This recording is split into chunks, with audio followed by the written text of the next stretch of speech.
আপনি তো আসিয়ার বোন, আপনি তো যেদিন ধর্ষণ হয়েছে আপনি তো এখানে ছিলেন না? যেদিন ধর্ষণ হয়েছে সেদিন নিয়ে আপনি কিছু কথা বলছেন টেলিভিশনের সামনে, আমরা দেখেছি, সারা বাংলাদেশের লোক দেখছে। তো আপনি বলছেন, একবার বলতেছেন যে আমি ওয়াশরুমে গেছিলাম এই সুযোগে ধর্ষণ হয়েছে, আপনি আরেকবার বলতেছেন যে রুম থেকে বের করে নিয়ে ধর্ষণ করছে, আপনি আরেকবার বলতেছেন যে ধর্ষণের সময় আমি ঘুমোইছিলাম, আমি কিছু ঠিক পাইনি। আসলে কোনটা সঠিক?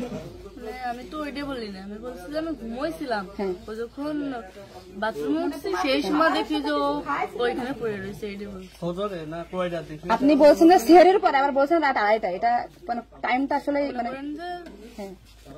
আমাকে তো সেহরি খাই 2টার দিক, তারপরের কথা বলছি। আচ্ছা, আপনি একটু মানে প্রথম থেকে মানে রাত থেকে কি ঘটনা ঘটছে একটু আমাদেরকে বলেন তো। সর্বপ্রথম রাত থেকে সব ঠিক ছিল, ঘুমাই গেছিলাম 8টার দিকে ঘুমাইছি, আমি আমার জামাই আর আমার বোন, আমার বোন হচ্ছে আমার পাশে ঘুমাইছিল। তা আমি জানতাম না যে ওর সাথে ওরম হবে না।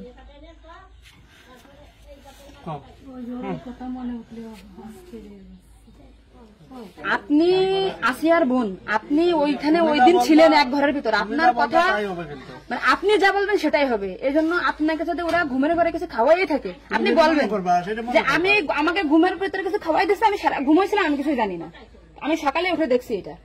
কিন্তু আপনি যদি বলেন যে রাত 2:30টার সময় হয়েছে, আমি তাহলে তো হবে না। আপনার কথা শোনার জন্য বাংলাদেশের লক্ষ লক্ষ মানুষ অপেক্ষায় আছে যে আপনি আসলে যেখানে ছিলেন, আপনি যেহেতু বোন, আপনার বাড়ি যাই হয়েছে ধর্ষণটা, সেহেতু আপনি তো মানে জায়গায় ঘরে ছিলেন, আপনি যা বলবেন সেটাই হবে। কিন্তু আপনি যদি এরকম ভুল ভাল কথা বলেন তাহলে আলাদা বক্তব্য দিতে, আমাদের এখানে যা দিতে না টোটালি কিন্তু আপনি তো কি মাগুরা নিউজে আছেন না? আমি আছি মাগুরা নিউজে, আমি দৈনিক ঘরে ডাকে কাদের সাথে মিল না রাখে আসলে আপনার আপন বোন, বিষয়টা সেইভাবেই আসলে বলতে হবে। আর এখানে যে আপনি আপনার স্বামীরে বাঁচাই দিলেন বা আপনার শ্বশুরে বাঁচাই দিলেন এরকম না, কিন্তু এতটা সহজ হবে না। কিন্তু বরঞ্চ আপনার এই আপনি যদি তাল্টে পাল্টে কথা বলেন, বিবাদ কিন্তু আপনার নিকটেই, বিবাদ কিন্তু আপনার। আপনি এটা ঘুরে বেড়াচ্ছেন, এটা ঘুরে বেড়াইতে পারবেন না, আপনিও কিন্তু ওদের সাথেই যুক্ত হইতে হবে আপনার। তার মানে উনি একবার বলতেছে কি জানেন, আমি টয়লেটে গেছিলাম তখন ধর্ষণ হয়েছে, একবার বলতেছে আমি আমরা বিভ্রান্তিতে আসছি, বারে বারে আপনাদের কাছে আসতেছি শুধু এই একটা কারণে। কিন্তু মানে আপনাকে যদি কিছু খাওয়াই থাকে আপনি বলেন যে আমার খাওয়াইছে, আমি কিছুই জানি না, সকালে উঠে দেখেছি আমি এই অবস্থা। কিন্তু আপনি যদি টাইম উল্টো পাল্টা বলেন তখন তো মনে করেন আমাদের বাংলাদেশের লোকেরা তো, আপনি সকালে আপনার ঘুম ভাঙছিল কয়টায়, মানে যখন আপনি দেখছেন আপনার বোন তখন কোথায় ছিল?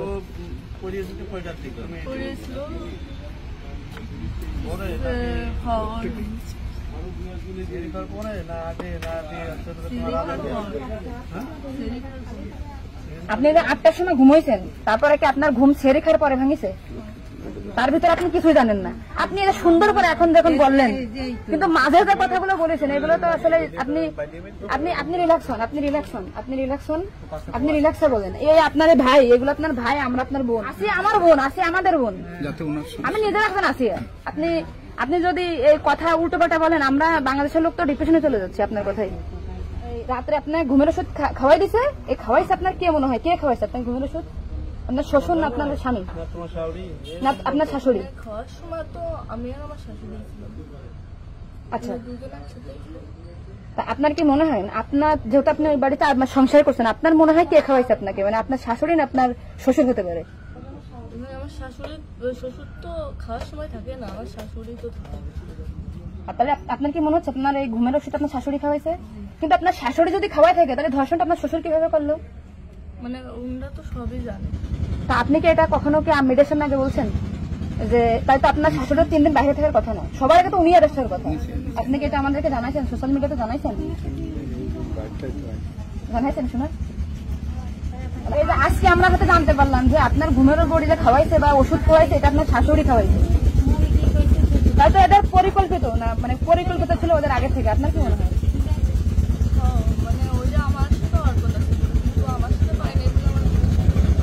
আপনার শ্বশুরের বা আপনার শাশুড়ির আপনার সাথে কোনো কিছু রাগারাগি বা কোনো কিছু আছে নাকি, বা কোনো টাকা পয়সা চাইছিল দেননি, এরকম একটা ক্ষোভ বা রাগ এরকম কিছু আছে নাকি যে আপনার সাথে আমাদের কাজ করতে? আসিয়া আপনাকে কি বলছিল যখন আপনি তখন আসিয়া আপনাকে কি বলে গেছে? আর ভাইয়া আছে দরজা খুলে দিচ্ছে, আমি বলছি আমি তো ঘরের ভিতর ছিলাম, তাহলে আমি কিছু টের পেলাম না কেন? বলছে কি আমার হচ্ছে ঘরের বাইরে গেছে। এরপর থেকে তো আসিয়ার জ্ঞান না মানে ওই টুকার সময় ও অস্থির হয়ে যাচ্ছিল, আর আপু আসছে বাইরে, আপুর বাসা মনে হয় বাইরে। আমার বাসা যশোরে, আমি যশোর থেকে আসছি। আমি শুধু ওনার একটা ভিডিও দেখে আসছি যে উনি উল্টো পাল্টা কথা বলতেছে, এই সঠিক জানা না। সঠিক কথাটা বলেন বলেন। আমরা ঘুমাইছিলাম, 8টার পর পরে আমি ঘুমাই গেছিলাম, আর বোনও আমার সাথে ঘুমাই গেছিল। তারপর এর মধ্যে কিছু ঠিক পাইনি, কিন্তু দৈনিক সেরি খাওয়ার জন্য সবাই ডাক দেয়, কিন্তু সেদিন সেরি খাওয়ার জন্য কেউ ডাক দিছিল না। একদম সেরির পর উঠছি, সকাল হবে সেই সময় উঠে দেখি ও মেঝেতে পড়ে রয়েছে, দরজা খোলা ছিল। তা আমি ওটা বাথরুম থেকে দরজা আটাইয়ে ওটা উঠেছি, তুলে বিছানার পরে রাখছি। মানে জ্ঞান হারাইছিল না ঘুমাই পড়ছিল জানি না, কিন্তু নাড়াচাড়া লাগার কারণে উঠে গেছিল। এটা করছে আপা আমার অনেক কষ্ট হচ্ছে আর জ্বালা পোড়া করতেছে। আমি বলছি খোলার পরে পড়ে রয়েছে, এর জন্য ওরকম হয়েছে। তারপরে ও ঘুমাইছিলাম না কি জানি না, আমি কিন্তু চুপ করে ঘুমাই পর। তারপরে আমি ঘুমাই গেছিলাম, সকালে ভোরে 6টার দিকে ও করছে কাঁদতেছিল আর বেগে বেগে নিঃশ্বাস নিচ্ছিল। তারপরে আমি করছি কি কি হয়েছে তোর, ওরকম কাঁদতেছিল রাত্রেও, আবার মনোরম করতেছি, শ্বাসও করে আদর যাচ্ছে। ও তারপরে করছে মানে টাওয়ারে আমার সাথে এরকম করছে, আর হচ্ছে ভাইয়া দরজা খুলে দিছিল। তো আমি করছি আমার এই ঘরের ভিতরে এরকম হলো, আমি তো কিছু টের পেলাম না। তো করছে আমার ঘরের বাইরে। আপনাকে একটা ছোট প্রশ্ন করি, কিন্তু আপনি এর আগে টেলিভিশন থেকে আপনার ইন্টারভিউ নিয়েছে, আপনি বলছেন যে রাত 8-এর দিক হয়েছে আনুমানিক, তারপরে এই হয়েছে, আপনি মানে এই মাঝের এই কথাগুলো তো আপনি জানেন না। সুন্দর, এখন আপনার কথা ভালো লাগছে, আপনাকে থ্যাংক ইউ। এই যে মাঝের যে কথা বলেন এগুলো আপনি কেন, মানে ভয়ে বলছেন নাকি ওদের বাঁচানোর জন্য বলছেন? আমার তো ভয় দেখানো হয়েছিল। মানে কথাগুলো যে বলছেন এটা কি আপনাকে শেখাই দিয়েছেন নাকি আপনি নিজের থেকে বলছেন? তাহলে আপনি নিজের থেকে মাঝের যে কথাগুলো আপনি স্কিপ বলছেন, এটা তো আপনার বলা তো অন্যায় হয়েছে। তাহলে আপনি নেক্সট টাইম, মানে আমরা খুব মানে আমি আপনার ভিডিও 100 বার দেখেছি, 70টা জানা জানি। আজকে দেখেন আমি 10 থেকে আইছি, আপনাদের ওই বাড়ি গেছিলাম আমি, ঠিক আছে? ভয়তে সবকিছু উল্টো পাল্টে গেছে। এক কথায় মানুষ সবসময় বারবার জিজ্ঞাসা করে মাথার ভিতরে উল্টো পাল্টা হয়ে গেছে। আচ্ছা ঠিক আছে আপু, শোনো আপনি নেক্সট টাইম থেকে আপনি এই সঠিকটা, মানে এই যে ঘুমাইছিলেন সকালে এটা হয়েছে, আপনি এটা বলবেন। কিন্তু মাঝের কথাগুলো আপনার এক্সট্রা বলার দরকার নেই, বললে আমরা বিভ্রান্তি হয়ে যাই। ঠিক আছে, যাক এখন বুঝলেন তো কাহিনী।